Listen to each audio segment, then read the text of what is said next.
Halo Nawa Kreatif, podcast kali ini nggak agak juga sih ya, spesial banget karena di sini kita udah kedatangan dua narasumber yang bisa dibilang ini adalah pentolan-pentolan ekonomi kreatifnya baik di Kota Malang dan juga bahkan di Indonesia, bahkan juga dunia. Jadi ada Teh Tita selaku eksekutif komite dari ICCN dan juga Mas Dadi Wahyu Chang selaku koordinator MCF.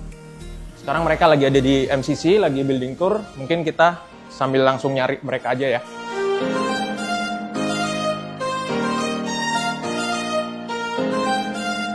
Kalian jelasin dikit deh, berarti ini ruang City Planning Gallery yang barusan selesai direnovasi. Sekarang Teh Tita sama Mas Dadi dan juga teman-teman dari Komite Ekonomi Kreatif lagi di dalam, lagi presentasi tentang konsep City Planning Gallery. Yuk.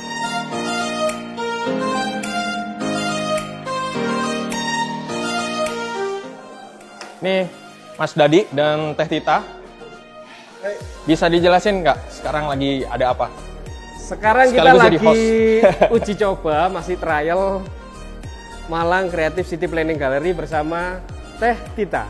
Nah, oke sudah. Nah, ini sama Teh Tita. Jadi kebetulan ada acara Rembuk Kreatif di Ijen ya. Berbicara tentang Kota Kreatif Dunia 2025 Kota Malang aja. Nah, sekalian di situ tadi kita uji coba ada mapping area. Kemudian di sini ada selfie interaktif dan hari ini kita di AR Photo Spot. Nah, sudah masuk. Udah masuk ya? Nah, itu bisa kirim email, bisa share, save. Nah. Oke, jadi sekaligus minta waktunya juga karena Teh Tita ini kan sibuk banget, guys. Ini habis nyobain apa, Teh? Baru masuk ke yang ini sama Ferry. Oh, saya bahkan belum nyoba loh. Perdana ini perdana. Perdana nih Teh Tita. Ini kayak Sofi Arif. Teh, sambil lihat-lihat ruangan ya, sambil keliling MCC, mungkin bisa diperkenalkan juga ke Nawa Kreatif. Ini sekaligus kita lagi syuting bikin, sebenarnya konsepnya podcast, tapi kan karena nggak mungkin untuk duduk ngobrol, bisa dijelasin kita punya panggilan. Kalau di Bandung ada namanya barudak ya, kalau di kita ini kan Nawa Kreatif, jadi bisa disapa Nawa Kreatif, lalu juga Teh Tita perkenalan dulu ke Nawa Kreatif di sini. Nawa Kreatif, saya Tita Larasati dari Bandung. Bagi saya Focal Point Bandung Kota Desain untuk UNESCO. Saya juga di ICCN sebagai eksekutif komite. Nah, kan mantep banget nih. Terus agendanya ke Malang, kira-kira ini tadi habis ngapain aja sih? Iya, ini senang banget diundang ke Malang untuk berbagi.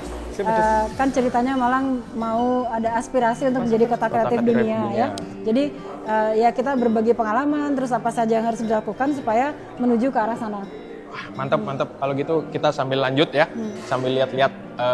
Nggak cuma di ini aja, kita mungkin akan bareng Teh Tita sambil jalan, sambil ngobrol nanti. Ya.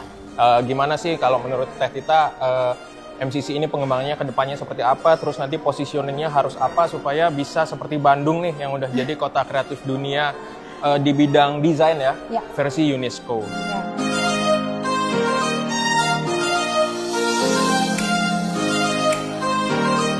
Ini karyanya teman-teman dari animasi dan game juga sama interior. Jadi ini ngerjakan teman-teman interior, kemudian yang ngerjakan teman-teman animasi mana? Masuk bawah. Nah itu sama teman-teman grafis, karena di ini garis grafis. Nah, kalau kayak gini tuh sebenarnya masuk di media art nggak sih? Bisa dijadikan satu poin ya? Iya. Untuk memperkuat argumentasi kalau Malang mau masuk ke UNESCO lewat jalur diakui sebagai kota yang media art. Ya.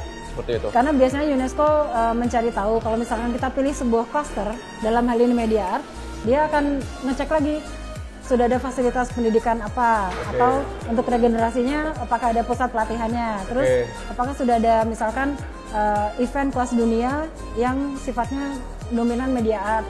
Dia akan tanyakan terus apakah infrastrukturnya cukup gitu, dan komitmen-komitmen kedepannya dari semua stakeholder, terutama dari pemerintah.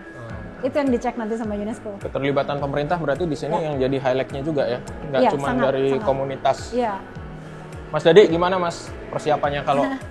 Ya salah satu persiapan ngundang Teh Tita dulu. Oh, persiapannya. Kita belajar dulu. Kalau dari sisi komunitas Mas, kira-kira apa yang harus dipersiapkan? Ya, pesan buat Nawa Kreatif lah. Kita kan salah satu dari sebuah tim sinergitas di sebuah kota. Kalau komunitas pinggiran kan nggak bisa ya. Jadi komunitas dan pemerintah, akademisi itu harus ngeblend supaya itu menjadi salah satu. Kalau komunitas sih tetap support dan selalu mendukung apa yang dilakukan oleh pemerintah menjadi satu tujuan bersama. Nah ini salah satu karya dari teman-teman komunitas juga. Pemerintah mendukung adanya MCCPG yang ngerjakan komunitas. Ya, ini kan pasti. bentuk nyata.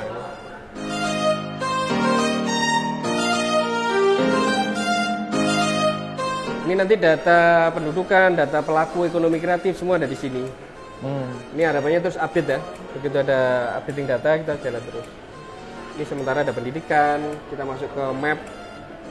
Nah ini lokasinya SMK 1 di sebelah mana, detailingnya, nanti ada nomor teleponnya, alamat. Harapannya di sini ada pelaku ekonomi kreatif. Ya.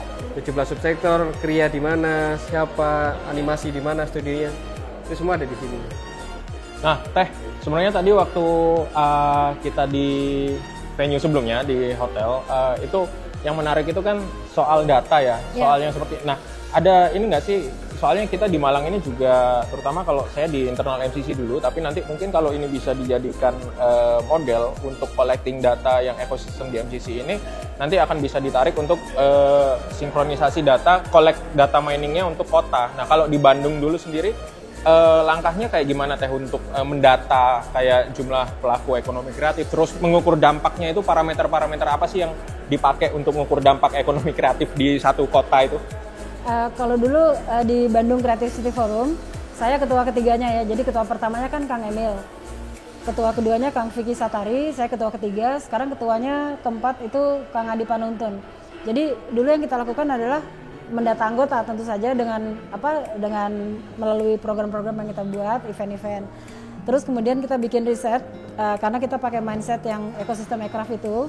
Kita bikin riset di 30 kecamatan Kota Bandung.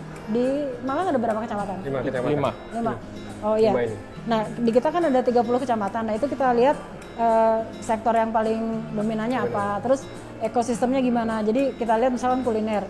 Masaknya di sini, jualnya kemana, distribusinya kemana aja, supply-nya dari mana gitu. Jadi kayak supply chain atau hulu hilirnya itu kita lihat. Jadi ketika kita sudah ada hasilnya, 30 camat kita kumpulin, kita kasih tahu, Bu, di tempat Ibu tuh banyak tukang sablon.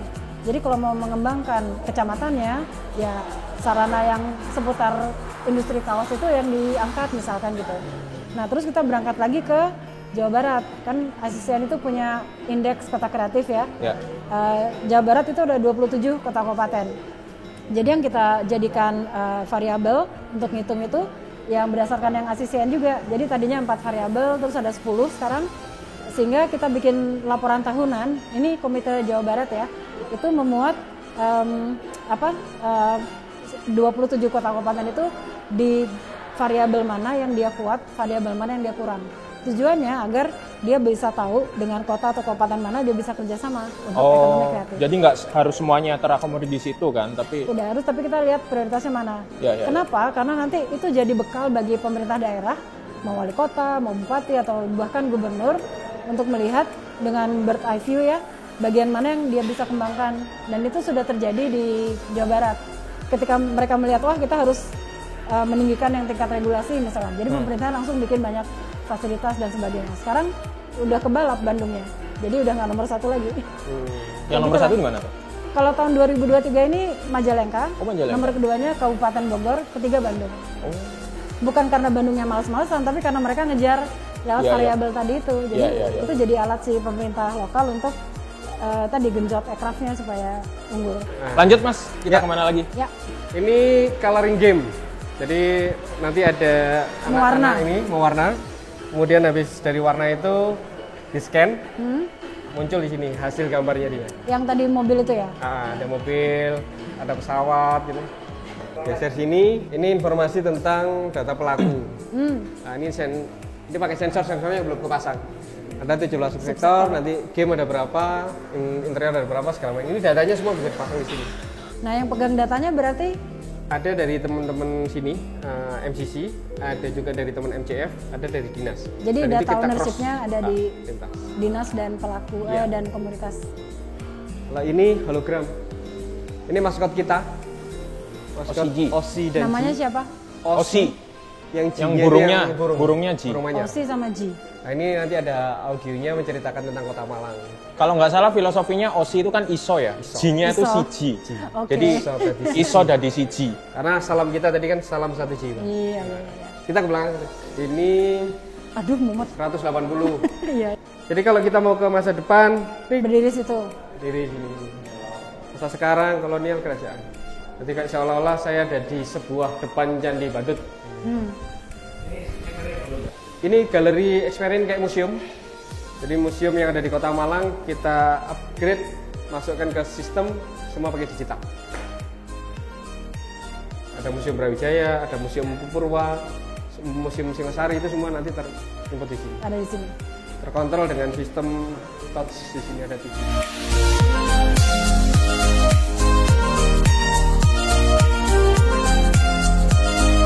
Lantai 5 ini seharusnya kan salah satu bagian dari area komersil ya. Jadi ada bioskop, Oke. terus ada ini coworking space, dan coworking space yang kita aktifasikan sebagai shared office space.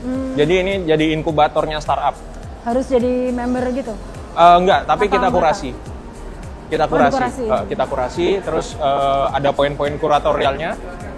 Nah, ini bioskop. Ini memang seharusnya kan area komersil ya, Teh, tapi karena memang masih belum ada pihak swasta yang mengelola, akhirnya kita manfaatkan untuk area komunal juga. Masih tutup dulu. Iya, jadi kita manfaatkan untuk area komunal. Biasa dipakai untuk screening, workshop, seperti itu. Oh, muat berapa orang ini? Ini nyamannya sih bisa 150 sampai 200, tapi 350 pernah juga dipakai. Lumayan untuk screening film indie. Iya.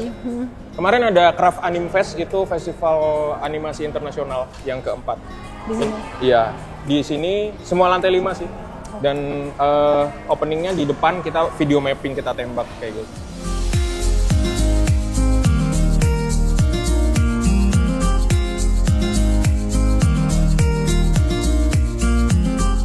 Tujuh adalah, Ini auditorium. wah, bisa bikin berapa kosan ini? Ini udah dipakai untuk apa? Oh, sering banget konser, acara dinas sih paling sering sementara. Ya, jadi ini lebih sering dipakai untuk kemarin Festival Boys acaranya di sini, puncak acaranya, terus peresmian MCC juga bulan September kemarin peresmiannya di sini juga. Harapannya Berarti sih, bangku-bangku gitu ya? iya, Kursi, harapannya panggung. sih nanti kalau Malang jadi tuan rumah ICCN, Iya dong, sudah siap kan seperti ini? Galerinya juga udah beres. mohon dukungannya. Oke, kalau gitu mungkin sampai sini dulu ya, Teh. Makasih banget ilmunya. Terima kasih sudah diajak jalan-jalan ke tempat yang keren, dan ini kan sneak preview ya. Sneak Jadi preview. nanti kita lihat, ini kan before, nanti afternya pasti keren banget. Ya, ini masih 70%, 80%. Seperti itulah harapannya nanti kalau ini udah Malang beneran jadi tuan rumah ICCC ini udah 100%. Benar. Didukung. Siap. Thank you Nawa Kreatif. Apa ya, dukung terus nanti Kota Malang ini, karena kita punya roadmap untuk nanti tahun 2025 Malang jadi Kota Kreatif Dunia versi UNESCO. Nggak mau kalah dengan Bandung yang sudah lebih dulu jadi Kota Kreatif Dunia di bidang desain. Betul ya Teh ya? Oke, kita tunggu kolaborasi keren kalian di MCC. Mau kolaborasi? Bisa di di MCC. MCC. Thank you. Kasih. Thank you ya Teh. Suun.